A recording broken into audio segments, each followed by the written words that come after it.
I always have to check that it's not linked to other lifetimes as well, because if it is, then you have to go to the other lives. But with Irene, it seemed that it was just linked to this one lifetime when she, you know, fell off. And you could see, she was, you know, you really felt like you had those scratches on your tummy and the pain inside. And we can only go by what Irene says now, and that, you know, fine. I feel like there's not going to come back again. I feel really? So the stomach pains have gone. Your mouth ulcers, which you said before, how you've been dogged with forever, have gone. Gone.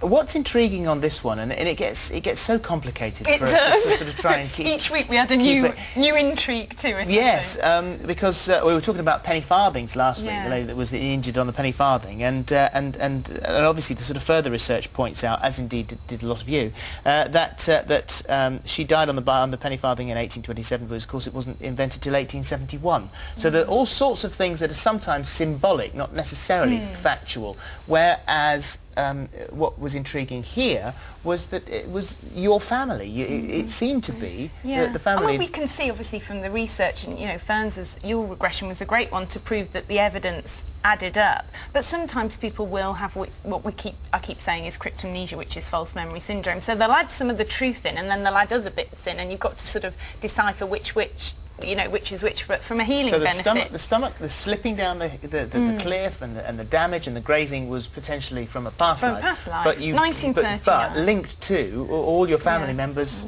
that exist now. And you sometimes see that, not for everyone. I wouldn't say that everyone's family is going to, you know, turn up in another lifetime in exactly the same scenario. And I didn't put that into Irene's mind in any way, shape or form. I never suggest anything to anybody. You have to be very careful how you ask the questions in regression, that they're completely open, so you don't put any thought in their mind and they, you know, tell you completely what they think. But Irene was saying, oh, I know those people, they're so-and-so. And sometimes people I think, oh, I bet that's going to be their mother in that life. And they say, no, oh, it's my friend so-and-so. Or they'll say, oh, no, I don't know them at all.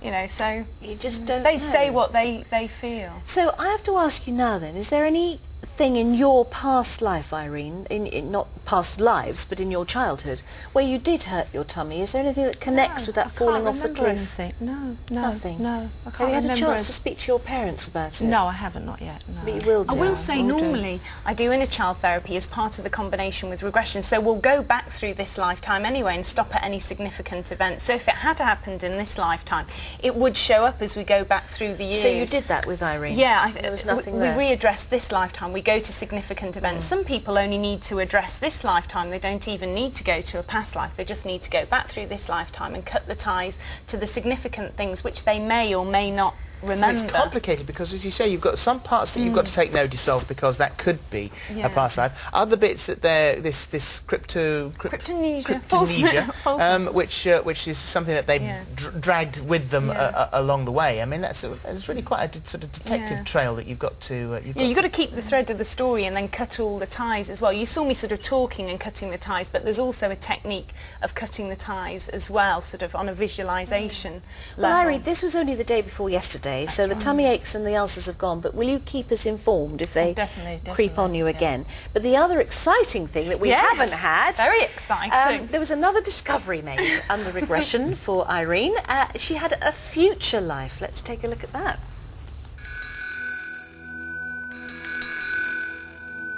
The other doors are not frightening anymore. Do you want to have a look through one of those? No, I don't need to. They're gone. They're just gone. The one at the end's open, and it's a happy one. It's sunny again. Do you want to have a look in the happy door? I think it's somewhere that I've got to go. Is that the other side what you're seeing, do you think? It's the next time, my next life that's going to be. And does it look nice? It's so peaceful. Beautiful, beautiful lake. There's flowers growing as well there. But I can't go in there. You can go in there if it's for your soul's higher purpose to have a look through that door. You'll be allowed to go in now. I can't go in there. Because it's not time yet, is it? No, I've got somebody to look after here, my dad. I've got to look after him because he's so sad. But having had a little peek through that door, I want the strength that you've gained from looking through that door to help you in this lifetime as Irene, especially to help you look after your father now and to help him make his transition when the time's right for him to move over.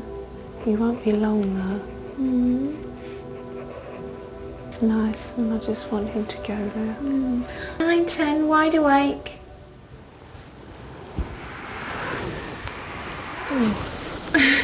You're very smiley now. Do you feel a lot happier from I that? can see that door and it's just open for me. And it's going to always be there, open. That's right, yeah. Oh, fantastic. Well, that was a lovely happy ending, wasn't it? I wasn't expecting that either, you know.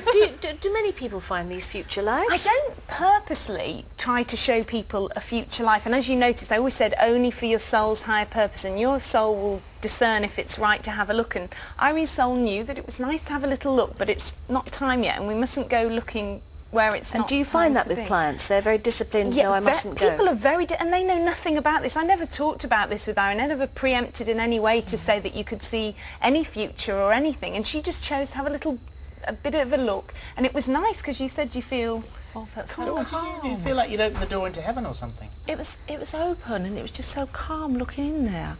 And it was just vast, like somewhere like New Zealand or Canada, that was just sunny all the time. And I knew I wanted to go up there, but something was holding me back. Not the right moment. Not the right moment, no. You see, you know that phrase, one door closes, another one opens? My goodness, this is just exactly it, isn't it?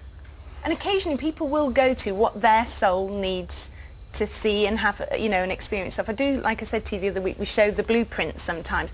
But the interesting thing with showing people the blueprint, and that's for this lifetime, for like 2004 onwards, and they say career, relationship guidance, but when I bring them round, I always say to them, you'll only remember what's for your soul's higher purpose. And sometimes they come to, and I say, what do you remember about the blueprint? And they go, oh, well, I maybe remember this about my career. And I say, what about relationships? Oh, I don't remember anything. But that's because they don't consciously need to remember it. Oh, I'd love that. We have some future ones as well.